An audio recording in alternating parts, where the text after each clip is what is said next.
Hello দর্শক, আসসালামু আলাইকুম। আশা করি সবাই ভালো আছেন। আমি আপনাদের জন্য কবুতর পালন শেখা বিগিনার থেকে প্রো এই সিরিজটি শুরু করলাম, যাতে আপনাদের কবুতর পালন সম্পর্কে এ টু জেড জানতে পারেন। প্রথম পর্বে আপনাদের স্বাগতম। এই পর্বে আমরা জানাবো কবুতর পালনের জন্য কি কি দরকার। যারা অলরেডি কবুতর পালন করেন, কবুতর পালন সম্পর্কে জানেন, আপনারা চাইলে স্কিপ করে দিতে পারেন, কারণ আজকের ভিডিওটা হচ্ছে নতুন কবুতর প্রেমীদের জন্য। কবুতর পালনের জন্য তেমন কোনো বড় পরিসরে জায়গার প্রয়োজন নেই। আপনি যে কোনো জায়গায় পালন করতে পারেন, তবে আলো বাতাস চলাচল করতে পারে এবং বৃষ্টির পানি থেকে কবুতরকে রক্ষা করা যায় এমন জায়গা হলেই ভালো হবে। এজন্য আপনি বাসা বাড়ির যে কোনো জায়গায় পালন করতে পারেন, যেমন বাসার আঙ্গিনা বা বাসার ছাদ ইত্যাদি। তবে বাসার ছাদে যদি আপনি পালন করতে পারেন সব থেকে ভালো হবে। এতে করে আপনার কবুতর খোলামেলা জায়গা থাকতে পারবে।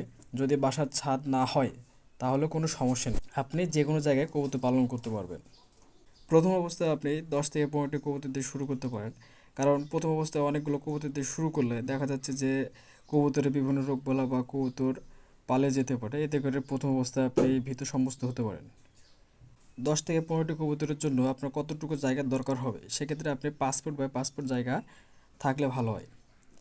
এই সিরিজে আমরা ধাপে ধাপে সব শিখাবো, তাই পরের পর্ব মিস করতে না চাইলে চ্যানেলটি সাবস্ক্রাইব করে রাখো। এতক্ষণে আপনারা জায়গা চয়েস করে নিয়েছেন। এবার কবুতরের জন্য কি কি খাবার দিবেন।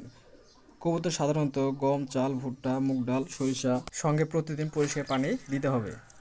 10টি কবুতরের জন্য গড়ে প্রায় 200 থেকে 300 গ্রাম খাবার দিতে হবে। আপনার যদি খামার হয়ে থাকে সেক্ষেত্রে আপনি 300 থেকে 400 কবুতরের জন্য গড়ে প্রায় 10 থেকে 15 কেজি খাবার দিতে পারেন। কৌতুক প্রেমীদের জন্য আরও ভিডিও আসছে, লাইক ও সাবস্ক্রাইব করতে ভুলে যেও না। কমেন্টে জানাও তুমি কতদিন ধরে কবুতর পালন করো এবং তোমার অভিজ্ঞতা শেয়ার করতে পারো। ধন্যবাদ।